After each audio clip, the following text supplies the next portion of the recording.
जय माता दी। नया गीत लेके फिर से एक बार हाजिर बने। वीडियो के लाइक करी, कमेंट करी।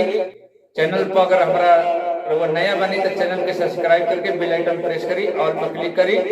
जौन भी हम अपडेट करब सबसे पहले रउआ घर पहुंची। एक भक्त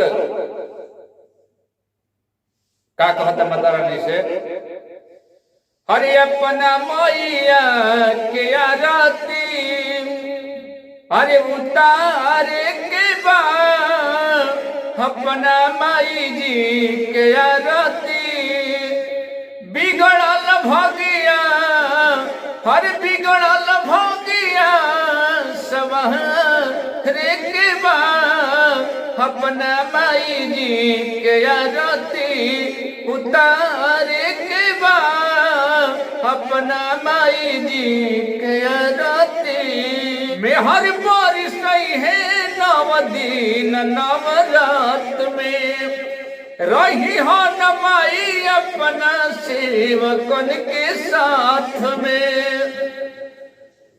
हर बारिश है नव दिन नवरात में रही हो नमाई नव दिन सबके साथ में। जय माता दी, जय माता दी, जय माता दी, जय माता दी पुकारे के बाद अपना माई जी के आरती उतारे के बाद अपना माई जी के आरती। शेर पे सवार होके यही है मोर बयारिया रेशम के डोरी झुलुहा लाइब निमिया डाढ़िया।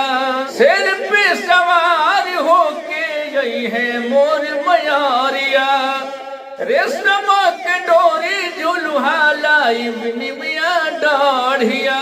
भक्ति में मोह माया, भक्ति में मोह माया सब तारे के बाद जगदम्बा माई के आरती उतारे के बाद जो तवाली माई के आरती।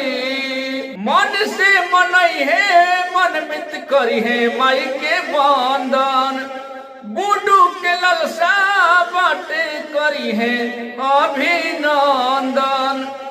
मन से मनई है मन मित करी है माई के बंदन बूढ़ू के ललसा बाटे करी है अभिनंदन। सूरज जय के भी सूरज जय के भी विचारे के बाद अपना माई जी के आरती उतारे के बाद शेरवाली माई के आरती। बिगड़ल भगिया बिगड़ल भगिया सवहरे के बाद मोरी मैया जी के आरती उतारे के बाद मोरी मैया के आरती उतारे के बाद। जय माता दी।